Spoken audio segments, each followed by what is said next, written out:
നമസ്കാരം. വടകര ലോക്സഭാ തെരഞ്ഞെടുപ്പ് കാലത്ത് നാടിനെയാകെ വർഗീയമായി ഭിന്നിപ്പിക്കാൻ വേണ്ടി വ്യാജമായി നിർമ്മിച്ച വിവാദമായ കാഫിർ സ്ക്രീൻഷോട്ട് കേസിലെ ഒന്നാം പ്രതി ജാമ്യത്തിലിറങ്ങിയപ്പോൾ CPM നേതാക്കൾ സ്വീകരിച്ചിരുന്ന കാഴ്ച കണ്ടിരുന്നു. ലജ്ജ തോന്നുകയാണ് ഈ പാർട്ടിയുടെ രാഷ്ട്രീയ ബോധമോർത്ത്. കേസിൽ അറസ്റ്റിലായ ഡിവൈഎഫ്ഐ വടകര ബ്ലോക്ക് കമ്മിറ്റി അംഗവും CPM തിരുവള്ളൂർ തുരുത്തി ലോക്കൽ കമ്മിറ്റി അംഗവുമായ ജിതിൻ ഭാസ്കറിന് കോഴിക്കോട് പ്രിൻസിപ്പൽ സെഷൻസ് കോടതി ജാമ്യം നൽകിയതിനെ തുടർന്നാണ് അയാൾ ജയിൽ മോചിതനാവുന്നത്. എന്നാൽ ജയിലിന് പുറത്തിറങ്ങിയ ഈ പ്രതിയെ CPM നേതാക്കൾ കൂട്ടത്തോടെ ചെന്ന് മുദ്രാവാക്യം വിളികളോടെയാണ് സ്വീകരിക്കുന്നത്. വടകര നഗരത്തിലൂടെ ഇയാളെ വെച്ച് വലിയ പ്രകടനവും നടത്തി. പോരാത്തതിന് വൈകുന്നേരം തിരുവള്ളൂരിൽ വെച്ച് വലിയ പ്രത്യേക സ്വീകരണവും ഒക്കെ ഒരുക്കി. ഇത്തരത്തിലൊരു കുറ്റവാളിയോട് വലിയ സ്വീകാര്യത കാണിക്കുന്ന വർഗീയത പടച്ചുവിട്ടവനെ ഹാരമണിയിക്കുന്ന വൃത്തികെട്ട നിലപാട് CPM എന്ന പാർട്ടിക്ക് മാത്രമേ ഉള്ളൂ. ഈ ജിതിൻ ഭാസ്കർ ചെയ്ത വലിയ ദേശസ്നേഹ പ്രവൃത്തി എന്താണെന്ന് പരിശോധിക്കാം. കള്ളപ്പേരുകളിൽ വ്യാജ സ്ക്രീൻഷോട്ട് നിർമ്മിച്ച് ഷാഫി പറമ്പിലിനെ ദീനിയായ ഇസ്ലാമായും KK ശൈലജയെ കാഫിറായും ചിത്രീകരിച്ച് വടകരയിൽ വൻ വർഗീയ ചേരിതിരിവുണ്ടാക്കാൻ ശ്രമിച്ചതാണ് കേസ്. ജിതിൻ ഭാസ്കർ തന്റെ ഫോണിൽ നിന്നും ബ്രോഡ്കാസ്റ്റ് സന്ദേശം വഴി ഒരേ സമയം 200-ലധികം പേർക്ക് ഈ വർഗീയ സന്ദേശം അയച്ചുവെന്നും പിന്നീട് പിടിക്കപ്പെടാതിരിക്കാൻ വേണ്ടി ഫോണിലെ സുപ്രധാന ഡിജിറ്റൽ തെളിവുകൾ നശിപ്പിച്ചെന്നുമാണ് പോലീസ് കണ്ടെത്തിയത്.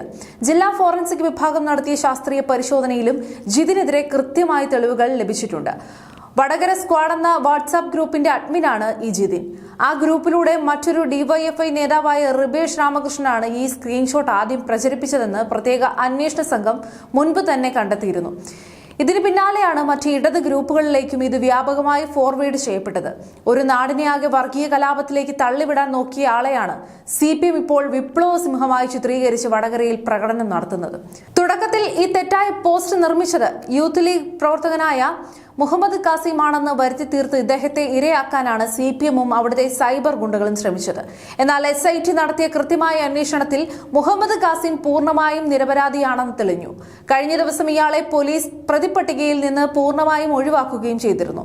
സ്വന്തം അണികൾ ചെയ്ത വർഗീയ തട്ടിപ്പ് മറച്ചുവെക്കാൻ ഒരു പാവം മുസ്ലിം യുവാവിനെ പ്രതിയാക്കാൻ നോക്കിയ CPM-ന്റെ തനിനിറമാണ് ഇവിടെ പൊളിഞ്ഞത്. ഇത്തരമൊരു സമീപനം മറ്റൊരു ജനാധിപത്യ പാർട്ടിയിലും കാണാൻ കഴിയില്ല. കോൺഗ്രസിലെ പല നേതാക്കളും ജയിലിൽ പോയി തിരിച്ചു വന്ന ചരിത്രമുണ്ട്.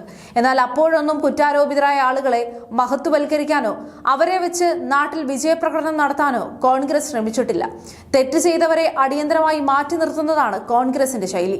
എന്നാൽ CPM ഈ സമൂഹത്തിന് നൽകുന്ന പാഠം എന്താണ്?